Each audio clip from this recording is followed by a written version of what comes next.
Hello, my name is Lee Presser. This is my show. I speak frequently to very interesting people.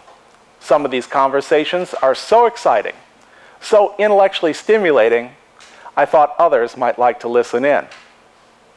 This is the reason we started recording Conversation with Lee Presser. Welcome to Conversation with Lee Presser. My guest today is Congressman John Shimkus. Mr. Shimkus is a Republican member of the Illinois Congressional delegation.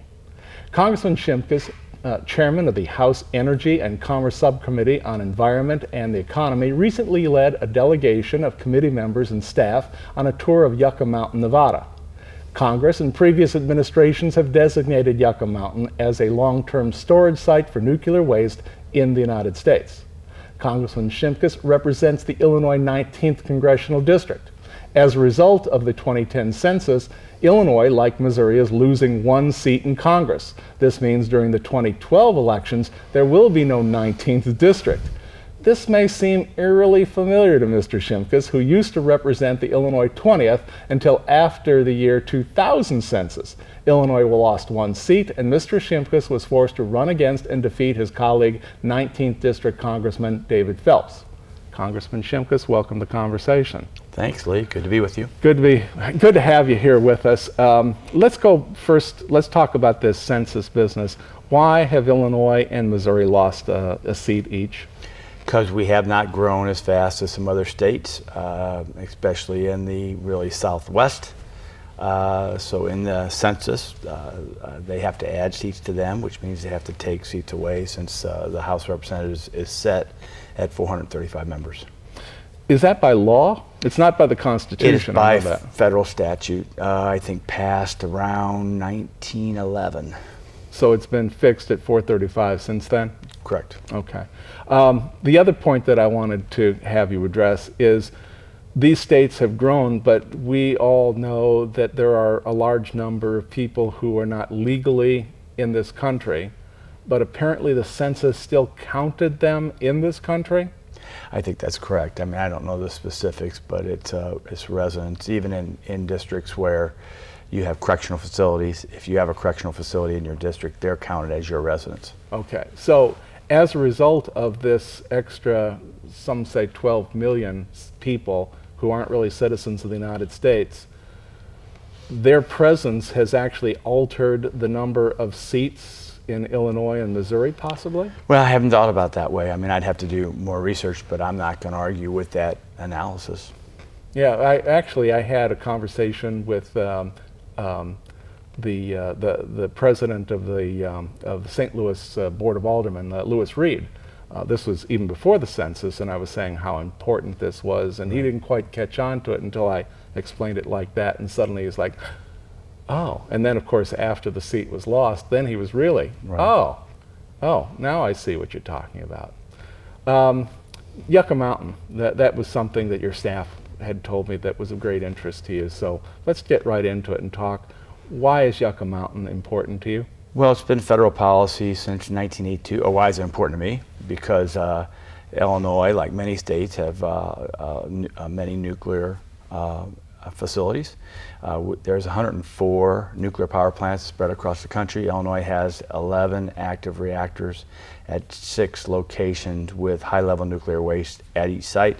There was a story just 2 weeks ago about the Clinton power plant, which is the closest one to us in Illinois, where a second pool may have to now be built because the first pool is almost filled with high-level nuclear waste. What do you mean by pool? Pool of water. It's where you take when you refuel a nuclear power plant, you take the old nuclear rods out, you put them in a pool of water, you put the new rods in the reactor, and the old ones, which are now the waste, they sit until the federal government takes control of those, which we agreed to do by law in 1982. We were supposed to take possession about 5 years ago. Obviously, we haven't done that. We have power plants suing us, which we pay them. We're paying them to keep their waste on our site because we're not taking their waste and putting it at a separate site. It is a crime. We've spent $14.5 billion in preparation for Yucca Mountain over 25 years. And by the partisan politics, it's not even, maybe it's partisan, but the politics of Harry Reid and the president to pull the money from this is like stealing from the Treasury. It's a national asset that we have prepared to do a specific objective and a specific mission, and solely because of the desires of one man and one who's aiding and abetting, it's not happening. From January 2001 to January 2007, the Republican Party controlled the House, the Senate, and the presidency. Why wasn't this accomplished during that period? Well, it was. We passed legislation and we moved forward. The processing, where we're at presently right now is the DOE submitted the license application to the Nuclear Regulatory Commission.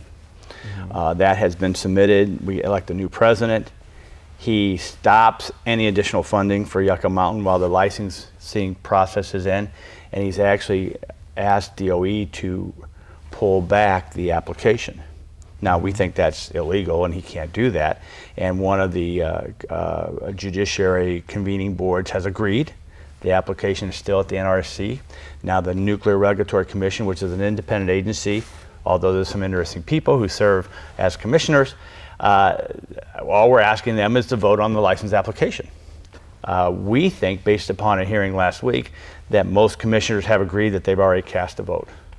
The chairman of the commission says, no, they haven't. We're trying to get to consensus. So that's the delay. The delay is since Obama has become president, not prior.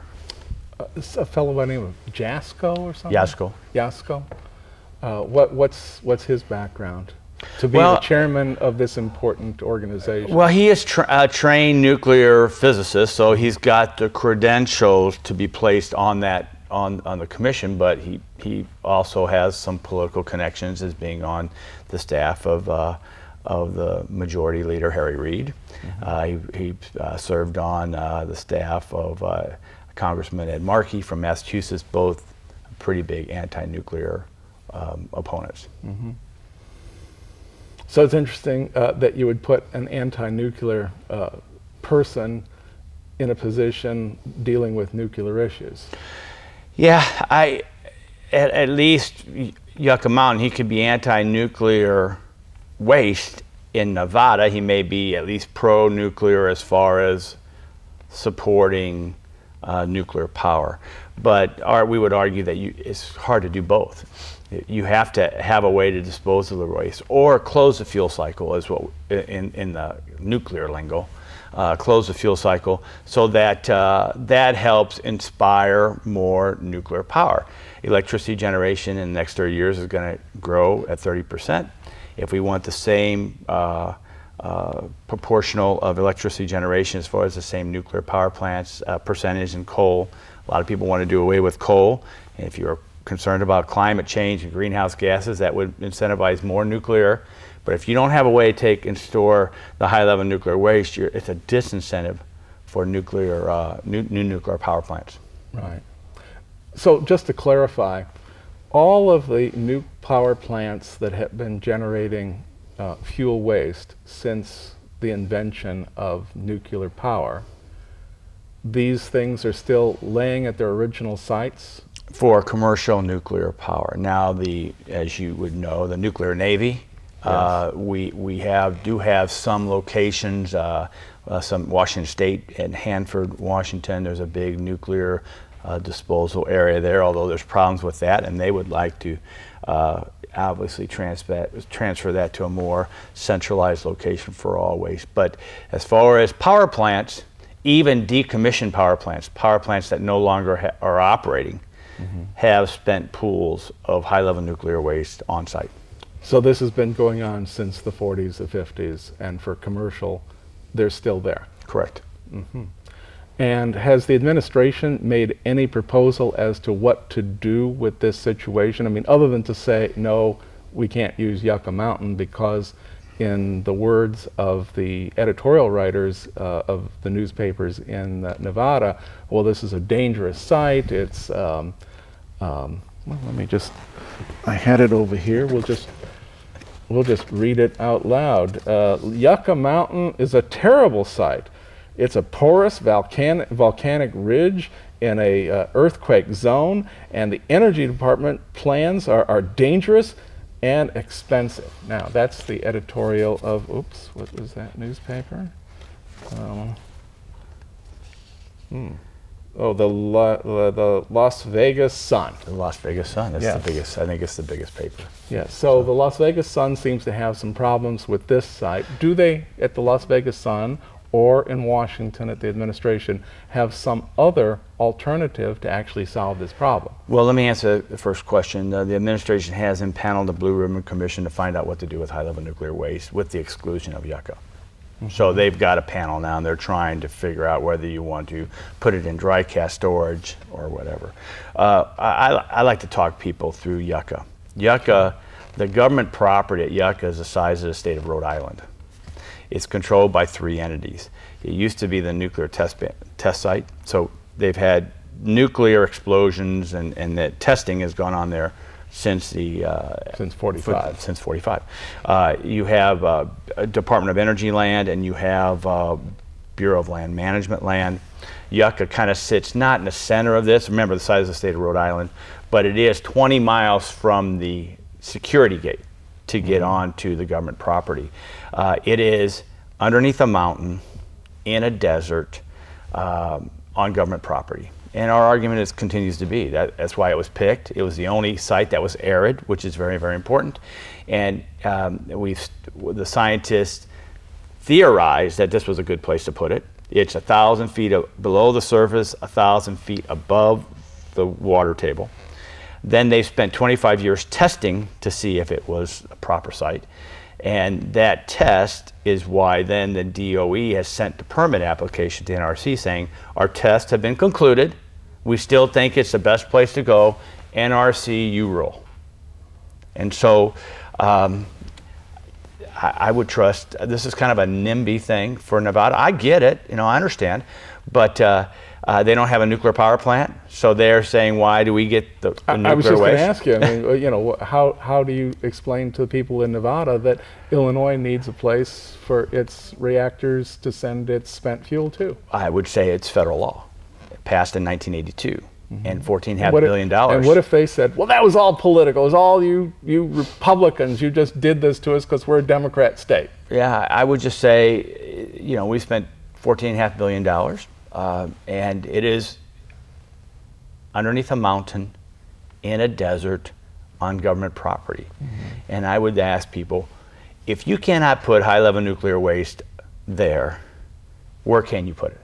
And the answer is nowhere. Exactly. So that's the very point is, and if they come to the conclusion that there's nowhere, then you better go turn off the switches now.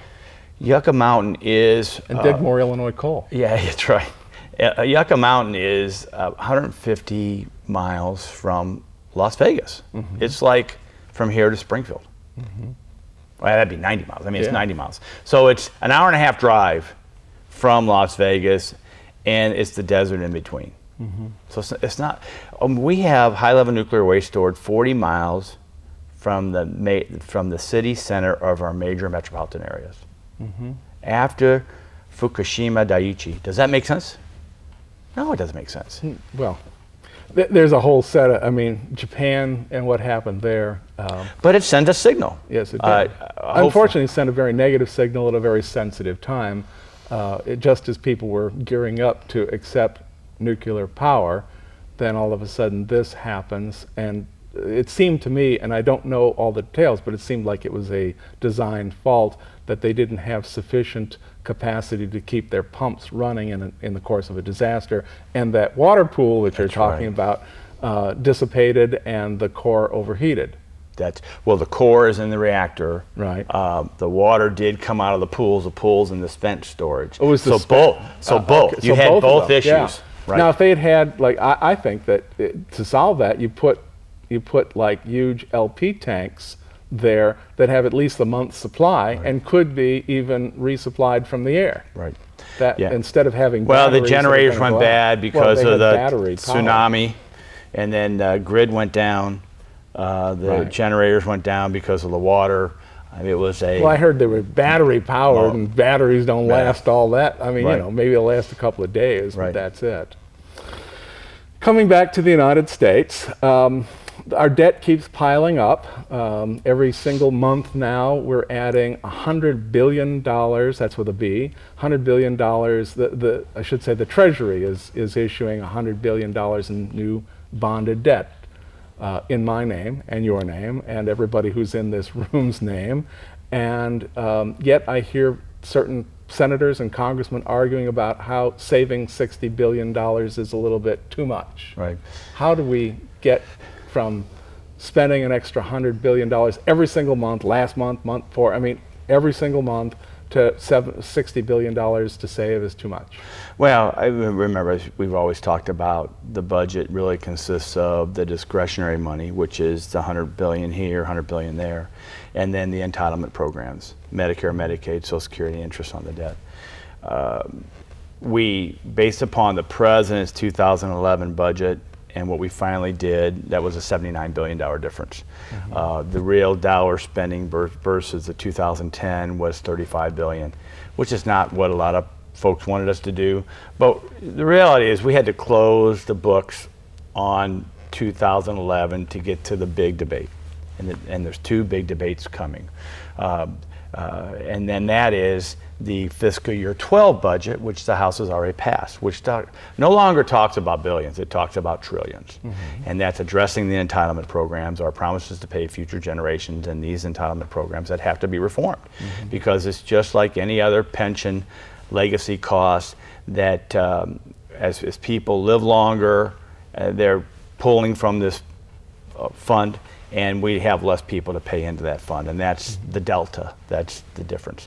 The other big fight will be raising the debt ceiling, and Democrats believe that we'll do it without major concessions. I would warn them that that's not going to happen. One of the reasons it's not going to happen is just this point. A lot of people thought we failed by not sticking to our guns on $100 billion. And so we really have to go into these negotiations on raising the debt limit with something big. Now, what would something big be? Reforming Social Security would be something big.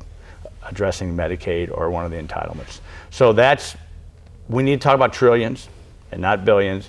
And a lot of us are willing to put our political life on the line to do that. There's a site, I think I've told you about this before, but I tell a lot of people about it. It's a website, Department of Treasury, and there's actually a Bureau of Public Debt. And they have a website, and one of their sub-menus is they actually show each month of the current fiscal year how much the Treasury has paid out in interest costs. And then you go below that, and it shows the last 20 years, each year, how much has been spent on interest costs. And the peak year, which was just before the crash, was $451 billion in interest. And last year I think it was 421 or 420 something or another. And this year we're on track to be like 430 to 450. Could even break that record of 451. Now that's, as you know, is at extremely low interest rates that we now have. But I noticed that the Europeans have just notched up their interest rates. And if we're going to be selling debt, why would the Chinese buy from us at 3% when they can buy from the Europeans at 4%? And as this goes up, I could see going from 3 to 6. And if that's the case, and this debt, some of it is very short, we could be seeing rates go from 451 billion to 5, 6, 7, $800 billion right off the top before you get to spend one dime on a bullet, on a soldier, on West Point, on building a road. There's where the real danger is, and that is what people don't seem to understand. As we add another 100 billion every single month, that amount of interest keeps going up, which means that we have less and less to spend. It seems like we're going to be going backwards. That's the problem with Greece. That's exactly what happened to them. They had their obligations, short-term, low interest rates. They went to borrow money. The rates had doubled. They started chasing the rate, and they got to a position of default, and that's the concern. I think that's also a concern for the state of Illinois.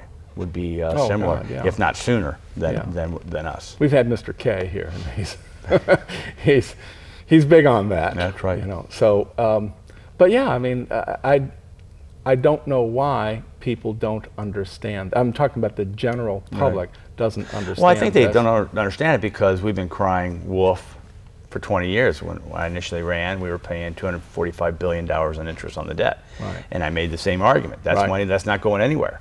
Now we're not close to double that. And so people are saying, oh, yeah, you're right. We're really in that big of, well, we really are in that big of trouble now. And I think members will see what we do. But I mean, we did cast our budget vote. Our budget vote did talk about trillions versus billions. Now that the Senate has to pass their budget, we have to reconcile. I think before all that happens, you'll see the debt limit debate. And it's hard to say if the debt's the threat, why would you vote to increase the debt limit? Although it sends a lot of interesting signals, and people really don't know. They'll say it'd be the crisis of all crises. It might be, but it might not. We're still bringing in money to the federal treasury, but we'll have to spend about $200 billion less a month, which means obviously a reduction of a lot of services. Well, you know, you can only spend what you have. Well, that's the way normal businesses operate. I mean, you and I, well, we both read all about how ridiculous it is when you put yourself into the hands of debt holders. I mean, Shakespeare talks about this. I mean, it goes back into Greek times too, where people were always like, be careful who you let yourself get into debt to, because you lose control.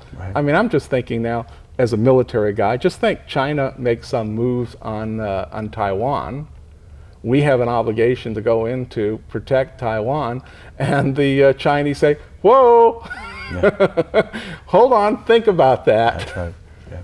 Is that well, correct? I think there would be some concerns on that. I think the Chinese still view us as an economy that will grow, and it's really more of a monetary thing, but the Chinese have a very longer window of planning and execution than we Westerners do.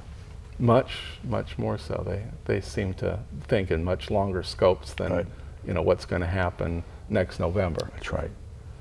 You know. So what other things are you working on? We'll move past that. I mean, there's nothing that you and I are going to do about this debt thing today, but I guess what I want to say is that I have talked to many people who call themselves Republicans, who are strong supporters of the Republican Party, who just feel like, I voted for him, and now what? And they have to understand that we're 1/2 of 1/3 of the national government. Right. But they remember back to when you were 3/3 and saying, well, how come they didn't do stuff then? But yeah, but that's true. But that was before a recession, and that was before a stimulus bill. And the stimulus bill was as much money borrowed as we spend discretionary the whole year. I understand. I mean, it catapulted us in areas that have scared everybody now, and that's the reform. But public has to understand, we're 1/2 of 1/3. And I think they'll have to judge us on what we've done in the House. Well, as you know, the public is fickle, and they don't have to understand. They can go off. We hope they would. You know? they can go off on their own tangents. We got about 5 minutes left here, and I promise to let you talk about things of interest to you. So, what areas are you working on? What things do you want your listeners here in Illinois to know? I'm just really. I mean, it is really a busy time. My listeners today. I mean, we're just coming out of the big flood event that let's just say to people, today is May the 10th 2011, and this will be seen in June. So it's gone downstream, but for my communities of Brookport and Old Shawneetown and Golconda and Carmi and Lawrenceville, which is all Ohio River, Wabash River, that was a major event.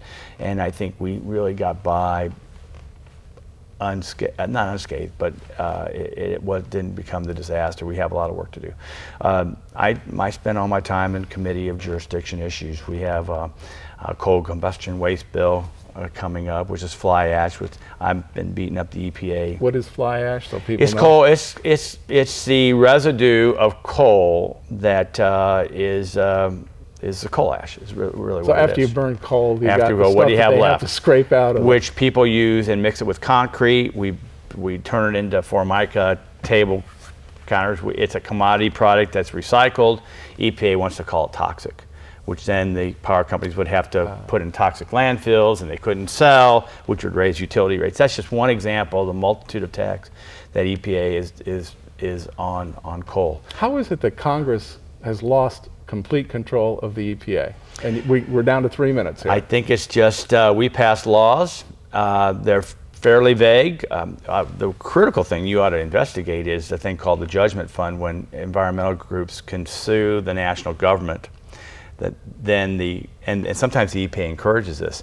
So then they have a judgment out of court, which does what the environmentalists want them to do. The EPA says, oh, we have to do it because we have a court rendering decision, and then the court case gets paid for by the taxpayers. Mm-hmm. So that's how they're getting around it, through the judicial system and by the regulatory regime. Mm-hmm. Well, I know that there was a case not long ago with the Supreme Court ruled in the case of greenhouse gases, and specifically CO2. Right. I'm trying to remember what the case was called. Massachusetts versus EPA. That's right. Yeah, we had a discussion here with one of the lawyers, or I should say he's a professor from SLU. Very interesting discussion. Well, I'll tell you, some of these universities, they use those to train their lawyers to attack for-profit corporate entities as part of their teaching instruction. And maybe not SLU, but I think it's WashU is a perfect example of using their students to file lawsuits against corporate entities on EPA stuff.